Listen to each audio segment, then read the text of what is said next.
So basically, I was talking and I didn't hit the record button. This is what I do. Uh, I hit up some churches, try to find out where there's some free food. There's free food also on Facebook if you can find it.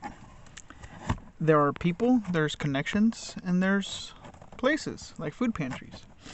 Try to find them, keep them on the calendar. You can spread the word to your friends, people that have availability in case you're working. They can pick some extra for you, or you can have some of their stuff that they don't like. I mean, I know it's kind of bummer, but like, I mean, well, you get some good stuff like beef raviolis. These ones are, they're not the best. But then you'll get some stuff like, corn, which is, I love corn. I like corn.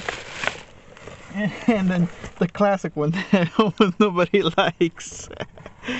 It's so funny. But then you'll also get some of this stuff, which is pretty good too. But I got several boxes, and I got cereal, milk, and I got some pretty good healthy stuff.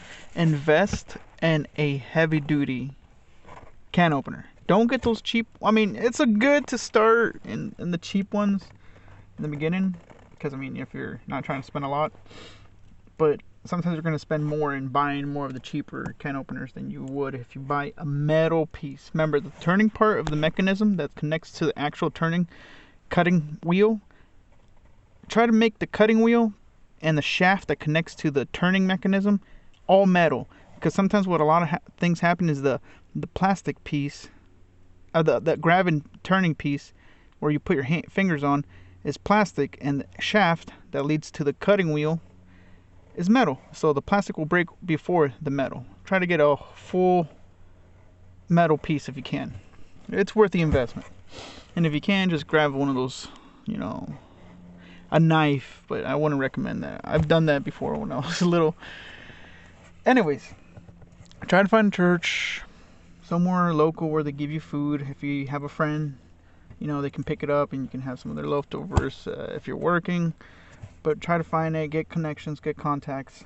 I used to eat this stuff in landscaping. It gives you more time to have lunch, because that way you don't have to drive to 7-Eleven or, a gas station or a restaurant, or you're not spending $10 in the morning, then $10 in the afternoon at lunch, and then maybe a couple of dollars and after work. You save all that money, and it adds up pretty quick. And then you get to spend it once you get out of work. You get to take your girl on for a date, get to eat out, or you get to just save it. Yep, that's just some of the tips that I have from based off of experience. I got 2 boxes here. My wife ended up finding a service where they send you boxes of food from a local Muslim church. It doesn't really matter. Actually, no, it's not a Muslim.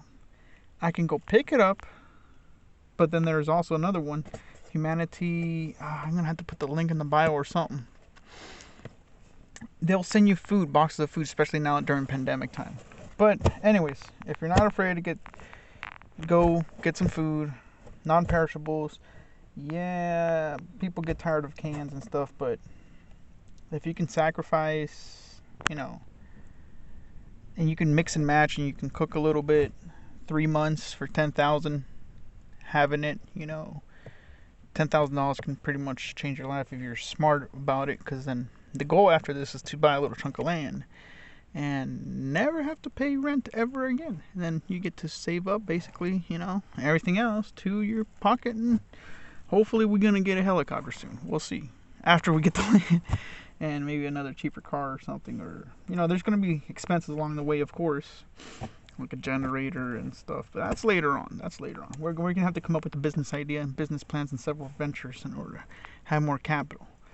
I've had this and I've done it times past, but I've never recorded, and I've always kind of fallen back because, well, drugs, and I've departed away from God, and yeah, it's led me up in jail couple times, and you you tend to start over, and this is like probably my 11th or 12th, maybe 13th start over. I consider start overs when you literally have nothing, you're humbled, you are living with people. I mean, you're out on the streets, you don't have a dollar, you're completely broke, and you're just hating life, basically. And I don't know if that's you, and if you're tired of it, maybe you can take on this journey, and maybe you can share some tips. And I'll share my tips on how to make money and save, and hopefully we can get there together. This is not a one size fits all plan, but I'll take you guys on the journey if you're willing to come with. Laters.